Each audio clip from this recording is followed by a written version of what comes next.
نستضيف أحد أعضاء المؤتمر الوطني العام للحديث عن كل ما يهم المواطن الليبي أينما كان. في هذه الحلقة نستضيف النائب المعنقر عبد الحميد العنقير للحديث عن الاختلاسات المالية وعن المشاكل التي تدور في ليبيا وتهم المواطن عن الأموال الليبية وأين ذهبت هذه الأموال وأين صرفت. دعونا أولا نرحب بضيفي هنا في الاستوديو. أهلا وسهلا بك معنا سيادة النائب. أهلا وسهلا بكم ورحب بكم وبالأخوة المشاهدين اللي شاهدوا فينا. والحقيقة أنا نبيه اللقاء هذا من زمان تمنى فيه وصار الحمد لله باش نتكلموا عليها المواضيع الهامة. طبعا في البداية دعنا نسأل السؤال الذي يدور في أذهان المواطن الليبي أينما كان: أين ذهبت المليارات؟ لا المليارات هذين لا تدور، لا مليارات لا تدور شيء. المليارات هذين يجي من هن ويعدل من هن، والفلوس هذين ما كلها تنتش. والحقيقة يعني ما الدنيا حايسة في بعضها والأمر احتاس علينا وما في حد يدور في حد. ها؟ كيف ما حد يندر على حد؟ كان الأجدر بكم سن قانون بخصوص ذلك. يا ما سنينا وراسك ما بطلنا سن. من أول ما دخلنا المؤتمر ومن أول من أول الجلسات ما بطلنا سن. دعني أكمل الفكرة حضرة النائب. لماذا لم يصدر المؤتمر قانون أو قرار بتشكيل لجنة لمتابعة هذه الأموال التي لا نعلم من المسؤول عن ضياعها؟ كلفنا اجتماع المؤتمر وأصدر القرار بتشكيل لجنة لمتابعة الأموال المهربة وأين أفضل وأين صرف كل قرش وكل مليم. نعم. اللجنة قاعدة تجتمع وتعمل ليل نهار وتعمل على قدم وساق وقاعدين إن شاء الله في عمل مستمر ودؤوب. وممن اختيرت هذه اللجنة؟ طبعا نحن توصلنا في النهاية بكل أن نختاروها من أعضاء المؤتمر. اختيرت من أعضاء المؤتمر بعدما تم اختيار أعضاء نزهاء وأصبحوا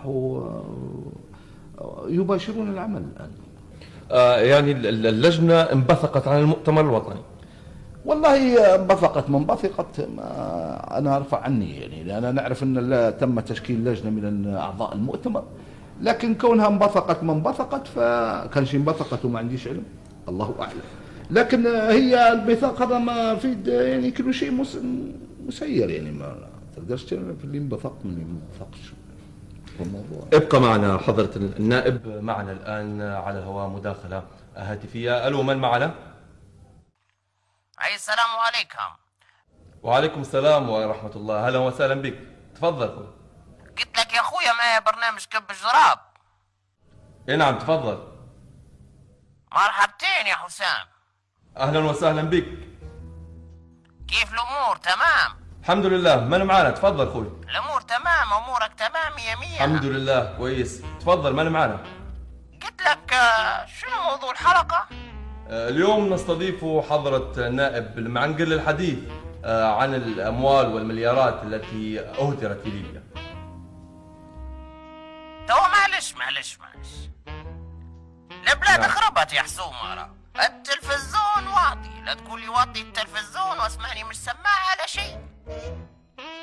معاك صلوها عكشة صالة عكشة اسمي، فهمتني كيف؟ والله يا راجل كل من هب ودب خش علينا من جميع الجهات، خطف وقتل وحبوب وتفجيرات وحشيش. قسما بالله السلاح يبيعوا في عيني عينك، ويضب أخرى مش متحشمين فيها لا شيء.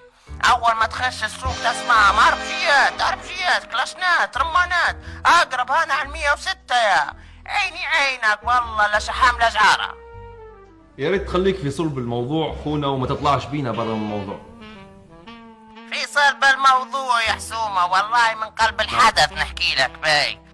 سيارات يمشن بلا لا طرقات لا شيء، ومطبات يا راجل. قلت للناس واجدة بكل يا راجل، عارف تقعد ماشي في امان الله يزرق عليك مطب. تقول زارق عليك واحد في الحمام. حمام؟ يا ريت تختصر خوي صالح. دي توا معقولة هكي يا راجل؟ بلد المليون حافظ تحول بلد مليون مطب. توا الاخ اللي جنبك هذا، الاخ اللي جنبك كيف يقول شكلنا لجنة للمحاسبة من اعضاء المؤتمر الوطني؟ يعني حامية حرامية هي ولا كيف؟ يا راجل معاش نبوه المؤتمر نحن بكر يخطونا يا سيدي، خطونا ايش تريدوا عندنا؟ اللي رايلولية اللي في فيلم عمر مختار. يا أخ صالح، نحن نقدر جيدا الحرقة التي أنت فيها تجاه الوطن. أعطيك المجال الآن لتكون مع حضرة النائب لطرح أي سؤال تود أن تطرحه. تفضل. مرحبا يا أخ صالح.